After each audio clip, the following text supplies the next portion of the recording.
Shalom, berjumpa kembali dengan saya dalam program Setiap Hari Bersama Tuhan. Saudara, kemenangan kita sebagai orang percaya saat kita dapat memenangkan setiap pergumulan, tantangan, dan peperangan roh bersama dengan Tuhan. Bagaimana kita bisa memenangkan saat kita hidup melekat dengan kebenaran firman Tuhan.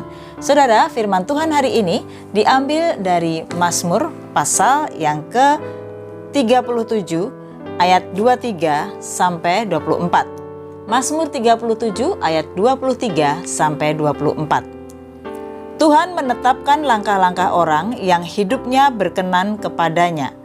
Apabila ia jatuh, tidaklah sampai tergeletak, sebab Tuhan menopang tangannya. Saudara, kita sering mendengarkan pujian yang bertemakan tentang Mazmur 37 ayat 23 sampai 24 ini. Tuhan menetapkan langkah-langkah orang yang hidupnya berkenan kepadanya.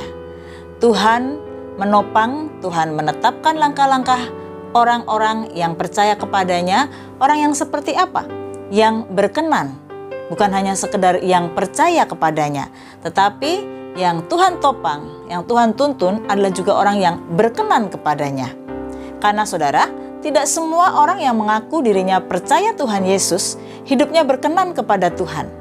Untuk itu, dalam Matius pasal yang ke-7 ayat 21, bukannya orang yang berseru Tuhan, Tuhan akan masuk ke dalam kerajaan surga, tetapi mereka yang melakukan kehendak Bapa di surga. Jadi, pastikan setiap saudara yang menyaksikan tayangan Setiap Hari Bersama dengan Tuhan bukan sekedar menjadi orang yang disebut orang percaya, orang Kristen, tapi pastikan saudara menjadi orang yang juga hidupnya berkenan kepada Tuhan. Hari ini judul firman Tuhan adalah Let's Try. Mari kita coba. Let's try again. Kita coba lagi. Artinya apa, saudara? Dalam kehidupan ini banyak sekali pergumulan, banyak sekali tantangan. Ada banyak hal yang mungkin sudah banyak kita lakukan.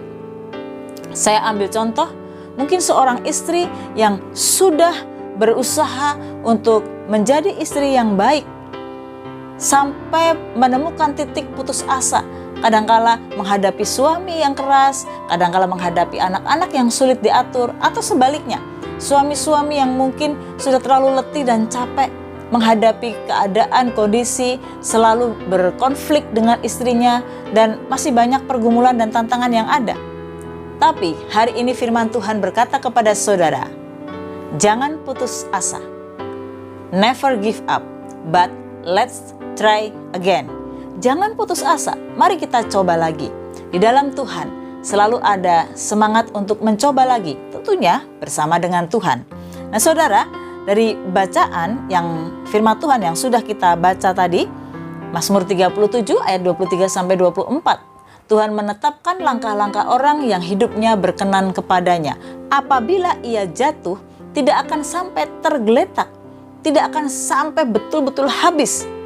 Mengapa saudara? Sebab Tuhan menopang tangannya. Tuhan menatang kita, Tuhan menopang kita. Jadi di dalam Tuhan, jangan mudah berputus asa. Tidak pernah ada kata habis, finish dalam Tuhan. Kalau kita mau memiliki terus semangat di dalam Tuhan. Hari ini saudara, saya mau memberikan sebuah contoh. Casey McAllister adalah seorang atlet dari Amerika Serikat yang tidak mempunyai dua kaki. Seorang atlet yang tidak memiliki dua kaki. Ada beberapa cabang atlet yang dia ikuti. Sudah bisa bayangkan, termasuk renang, tapi tidak punya dua kaki. Sebab dia harus merelakan kedua kakinya diamputasi pada usia 6 tahun karena sebuah kecelakaan. Secara manusia, Casey McAllister pasti akan mengalami kenapa hidupku seperti ini. Bisa punya alasan untuk berputus asa. Tuhan, lebih baik aku mengakhiri hidupku. Tetapi saya banyak menjumpai justru orang-orang yang menghadapi pergumulan khususnya dengan fisiknya yang tidak punya kaki, tidak punya tangan, mengalami kecelakaan yang luar biasa, terbakar hampir 80%, misalkan seperti itu saudara. Mereka tetap memiliki semangat hidup yang luar biasa. Tapi mirisnya ada banyak orang-orang yang masih sehat, masih kuat, kadang-kadang mudah sekali putus asa, bahkan bunuh diri. Karena masalah-masalah yang sebenarnya kalau dia kuat, tough dalam Tuhan, dan dia ingat firman Tuhan di dalam Mazmur ini, bahwa orang yang jatuh tidak akan dibiarkan sampai tergeletak, karena Tuhan akan selalu memberikan kekuatan dan jalan keluar, maka orang tidak akan bunuh diri, saudara. Saudara, kita mengingat kehidupan perjalanan Rasul Paulus yang juga tidak mudah. Waktu dia menjadi Saulus, dia memiliki begitu banyak harta, dihormati, disegani, dan segala sesuatu yang Saulus inginkan dia akan dapatkan. Tahta dan begitu banyak sanjungan. Tetapi saat Saulus mengalami perjumpaan dengan Tuhan waktu menuju ke Damsyik, lalu Tuhan menangkap Saulus dan dijadikan rasul yang luar biasa, menjadi Rasul Paulus. Maka ada begitu banyak tantangan, rintangan, sampai-sampai Rasul Paulus menuliskan begitu banyak penderitaan yang dia alami, yang jujur saudara, saya dan saudara mungkin belum pernah mengalami itu. Namun Rasul Paulus tidak berputus asa, bahkan mengatakan segala sesuatu yang dulunya ku anggap hal yang luar biasa, sekarang ku anggap sampah, saudara. Nah, hari ini dari judul khotbah Let's Try Again, mari coba lagi, never give up, jangan berputus asa. Kita akan belajar bersama-sama dari pembacaan Mazmur 37 tadi, saudara. Apa yang harus kita lakukan agar kita tidak berputus asa, agar kita tetap terus mencoba. Saudara, kegagalan bukan akhir dari segalanya. Kalau engkau berkata pada hari ini saat engkau menyaksikan tayangan setiap hari bersama dengan Tuhan, engkau berkata, aku gagal menjadi orang tua, anak-anakku sudah semuanya rusak, aku gagal menjadi seorang ibu, aku gagal menjadi seorang ayah, aku gagal dalam hidupku, tidak ada perusahaan yang menerima aku gagal dalam menjalin hubungan, aku diputuskan pacar, aku gagal. Saya mau katakan kepada saudara, pada saat ini kegagalan bukan akhir dari segalanya. Jadi saudara, kegagalan itu bukan kiamat. Walaupun kadangkala kenyataannya perih, saudara, tetapi bukan akhir dari segalanya. Kita masih bernafas, kita masih bisa melakukan sesuatu. Mari bangkit, coba lagi, lakukan sesuatu yang lebih baik. Jangan mau ditipu oleh iblis. Saat engkau gagal, saat engkau mungkin mengalami rasa yang menekan dirimu, aku gagal menjadi orang tua, aku gagal menjadi ibu, maka iblis akan dengan cepat sekali, di situ ladangnya saudara, dia akan cepat sekali berkata, ya engkau adalah orang yang gagal, engkau ibu yang gagal, engkau istri yang gagal, engkau suami yang gagal. Dan kita akan menjadi terpuruk, terintimidasi. Tapi hari ini bangkit saudara.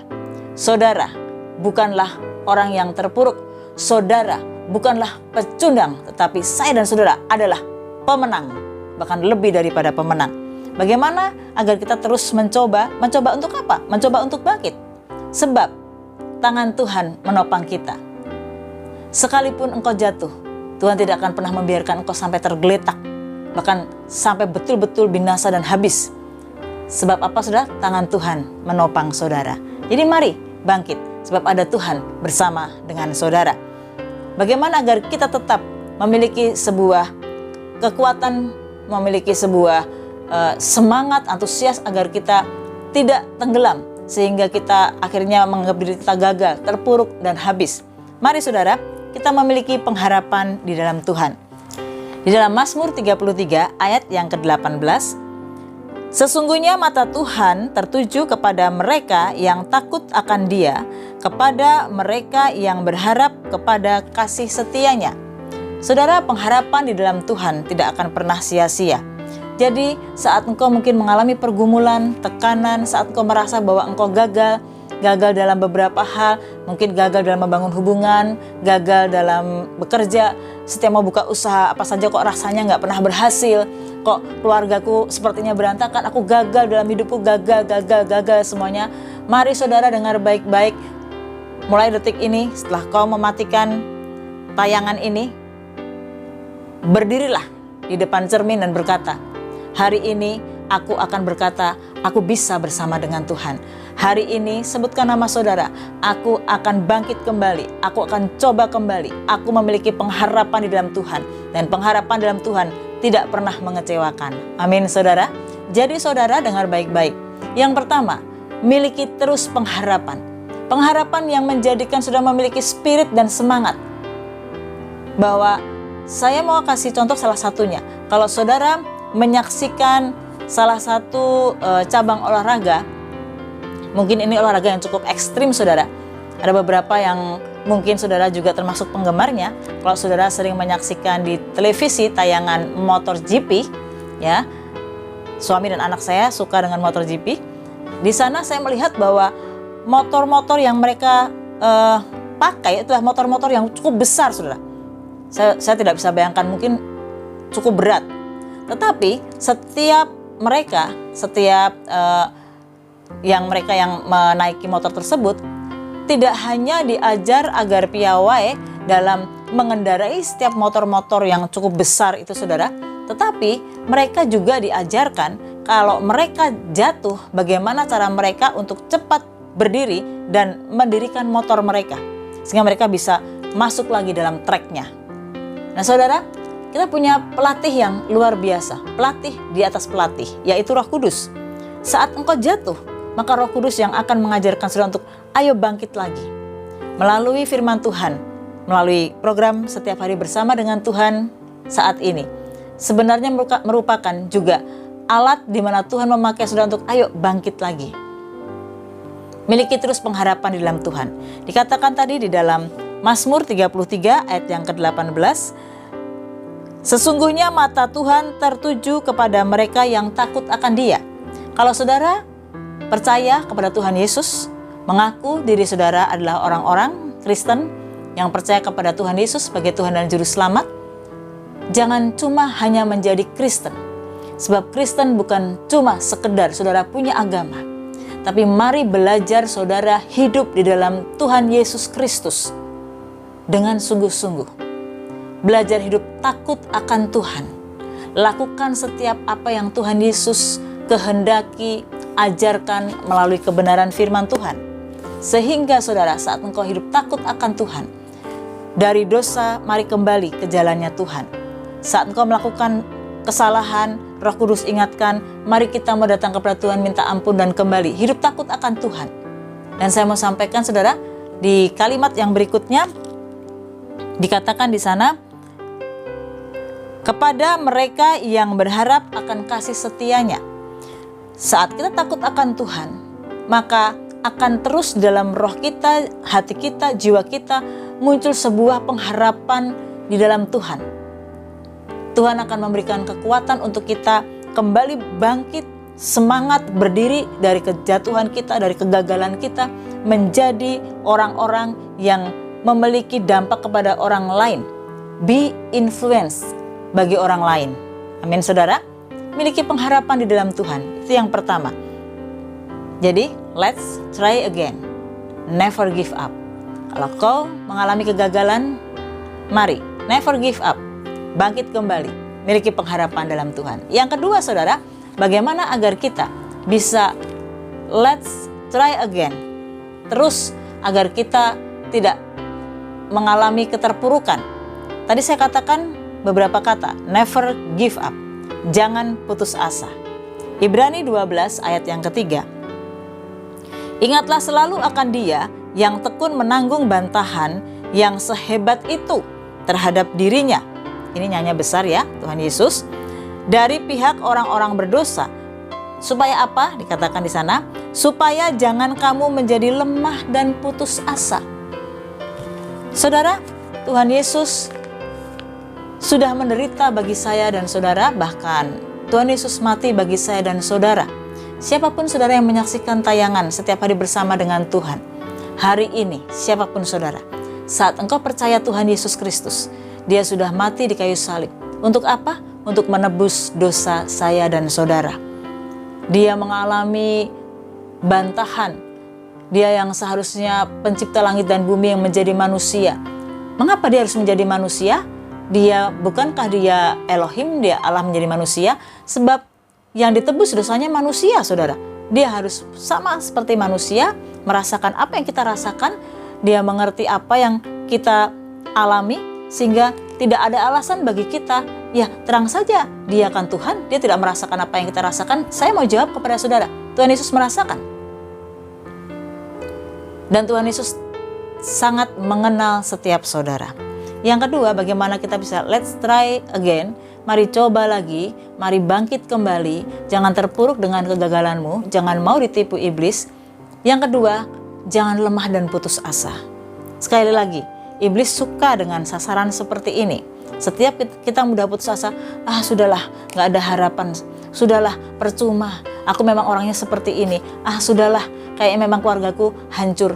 Aku udah gak bisa lagi doakan suami. Aku gak bisa lagi bertahan lagi. Sudahlah, kita lemah dan kita mudah putus asa. Saudara, iblis bertepuk tangan. Jadi, jangan biarkan iblis bertepuk tangan. Tadi poin yang pertama, mari kita miliki pengharapan dalam Tuhan. Pengharapan dalam Tuhan tidak pernah mengecewakan. Yang kedua, jangan lemah dan putus asa. Ini adalah modal dasar di mana saudara bisa bangkit lagi dari kegagalan saudara dan mari coba lagi. Saya mau sampaikan saudara sebelum saya tutup renungan pada hari ini. Tuhan Yesus berkata, apa yang tidak pernah kau dengar, apa yang tidak pernah kau lihat, apa yang tidak pernah kau pikirkan, itu Tuhan sediakan bagimu.